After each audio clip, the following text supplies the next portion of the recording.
प्रभु यीशु मसीह के मधुर नाम से सभी श्रोताओं को मेरी तरफ से शालोम, परमेश्वर का शांति हम सबके ऊपर हमेशा बनी रहे।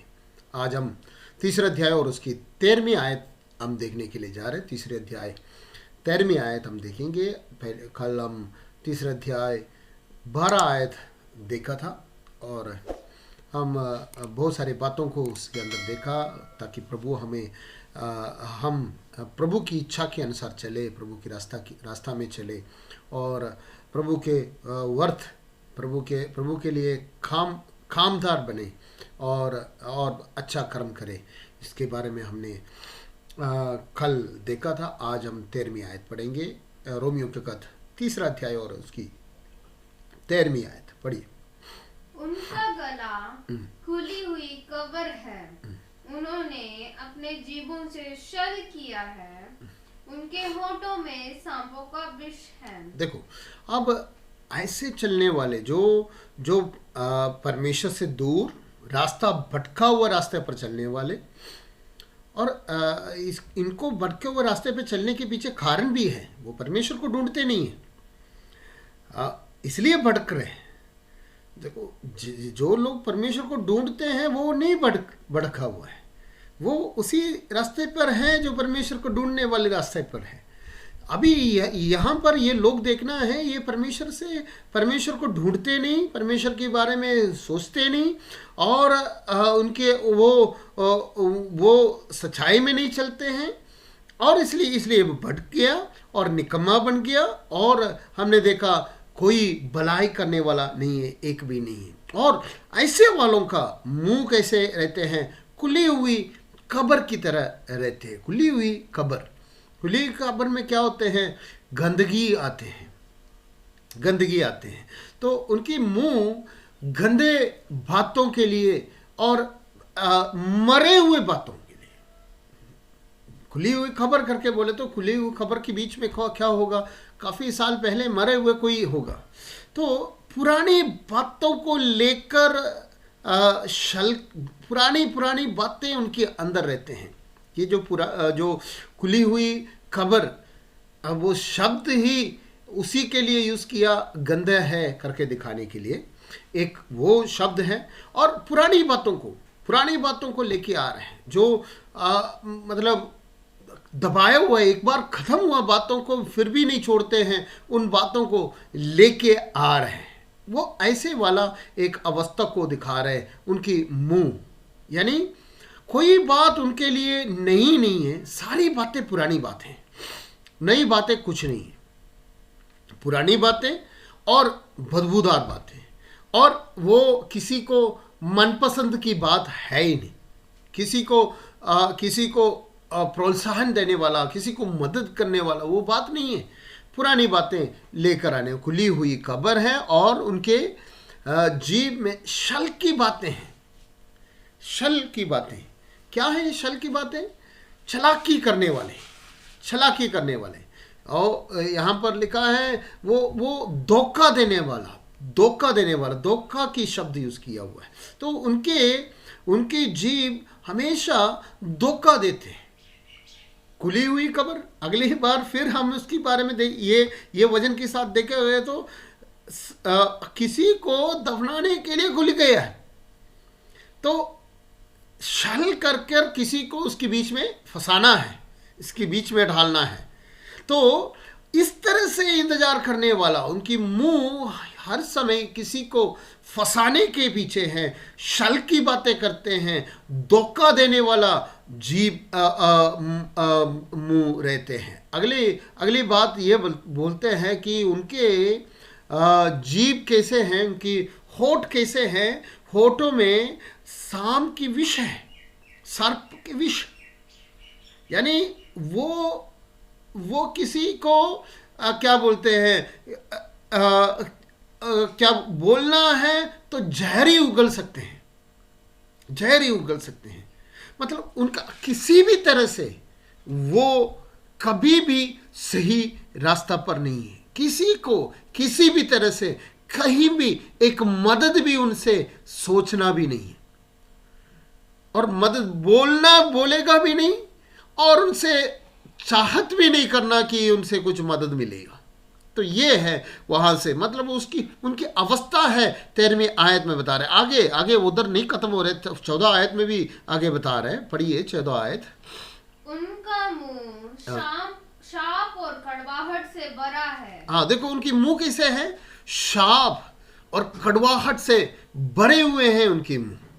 तो देखना खुली हुई कब्र है, अगले शब्द क्या बोलते हैं, छल की बातें, और जीभ में सर्प की विष है, मतलब मार देंगे, मार देंगे। वो मुंह खोलना किसी को मारने के लिए ही है। अगला बता रहे कि वो क्या करते हैं, श्राप की बातें और कड़वापन उनकी मुंह के अंदर से निकलते हैं। अगले शब्द देखेंगे हम 15वें आयत। उनके पांव लहू बहाने को फुर्तीले हैं। देखो यही है मतलब। अब देखो ये कड़वापन है, श्राप है, और उनकी पाँव किस लिए दौड़ते हैं, किसी को मारने के लिए, लहू बहाने के लिए, मारने के लिए, किसी का पीछे पीछे कर रहे हैं ताकि वो उनको मार सके। वो लहू बहाने के लिए उनकी पाँव दौड़ते हैं। मुंह इस तरह से हैं, देखना उनके हाथ किस तरह से हैं। ये उनके हाथ ये लहू बहाने के लिए दौड़ते हैं। 16वीं आयत हम पढ़ेंगे। उनके मार्गों में नाश और क्लेश है। उनकी मार्गों में नाश है और क्लेश है। वो बचने वाले रास्ता है ही नहीं, वो नाश की ओर दौड़ते हैं, क्लेश की ओर दौड़ते हैं। अगले हम देखेंगे 17वीं आयत। उन्होंने कुशल का मार्ग नहीं जाना। उन्होंने कुशल का मार्ग नहीं जाना। क्या है कुशल की मार्ग? शांति की मार्ग नहीं जाना है, शांति की मार्ग नहीं जाना है। आप देखा होगा कुछ एपिसोड्स में यही बोलते आ रहे, शालोम, शांति बोलते आ रहे। परमेश्वर हमें शांति देते हैं, यीशु ने हमें शांति दी। एफेसियों का खत देखा गया तो एफेसियों का खत में लिखा है दोनों को एक करके परमेश्वर के साथ हमें मेल करवाया और शांति दिया। हमें परमेश्वर से हमें शांति दिलाया।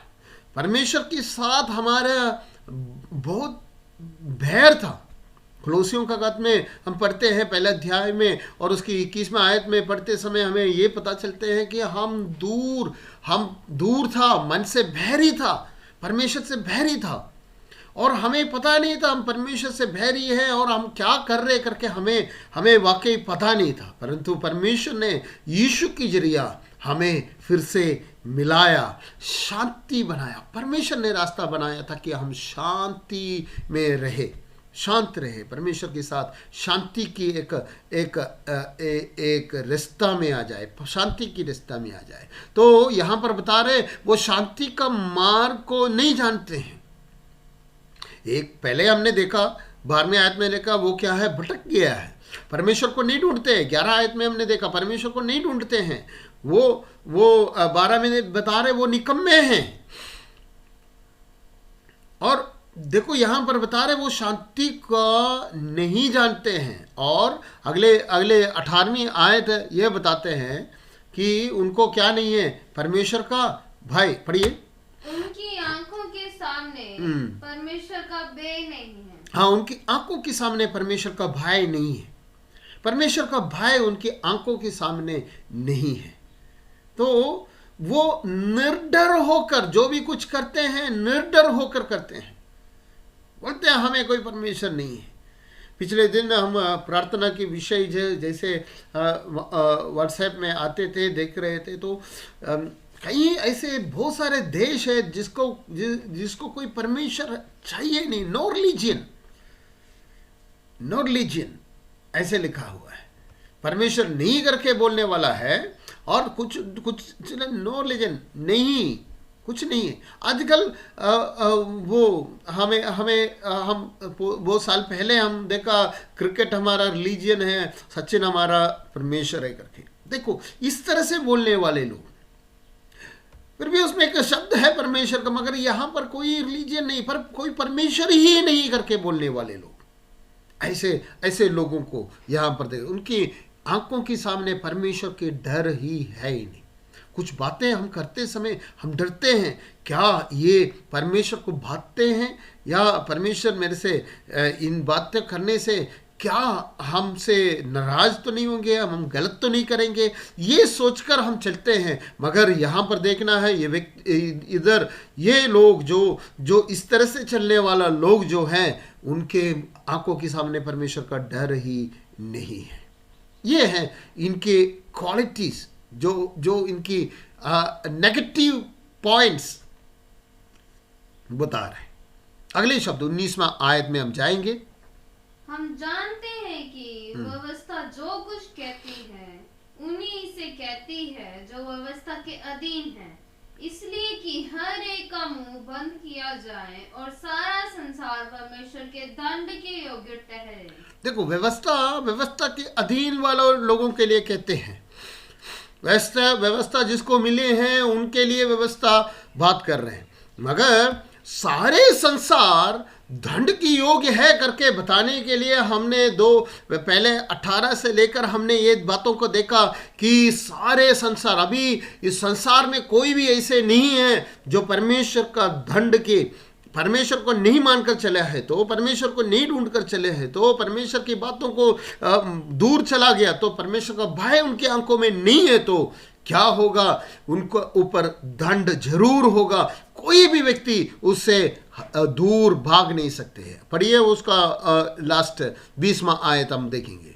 क्योंकि व्यवस्था के कामों से कोई प्राणी उसके सामने धर्मी नहीं ठहरेगा, इसलिए कि व्यवस्था के द्वारा पाप ही पहचान होती है। यहाँ पर एक स्पेशल बात बता रहे, व्यवस्था से कोई प्राणी क्या नहीं सकते हैं, बच नहीं सकते हैं, और व्यवस्था से पाप की पहचान हो जाते हैं। अगर ये बात हमें यहाँ पर याद दिला रहे हैं, तो हम 7वां अध्याय में जब जाते हैं इसके बारे में और हम जानकारी लेंगे, व्यवस्था से क्या है क्या नहीं है। ये शब्द मैंने यहाँ पर सिर्फ इधर बोलना चाहता हूँ, बस इसको अभी नहीं उठाना है, 7वां आयत में आएंगे तब देखेंगे क्या है ये व्यवस्था हमें सिर्फ दंड ही देते हैं। व्यवस्था हमें फिर से पढ़िए वो 20वां आयत शुरुआत।